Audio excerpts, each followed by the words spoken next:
మరి ఇలాంటి పాపం చేసినటువంటి సౌలుని దేవుడు క్షమిస్తాడా?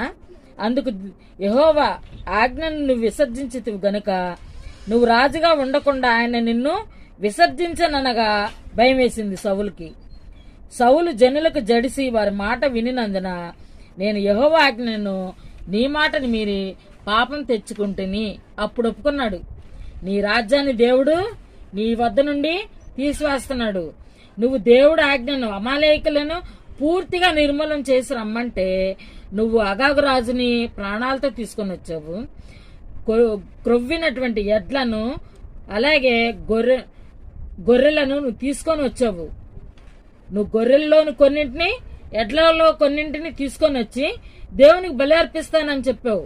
ఇది ఎలాంటి పాపం అంటే నువ్వు తిరుగుబాటు చేసావు, అలా మూర్ఖత నగిపరిచావు.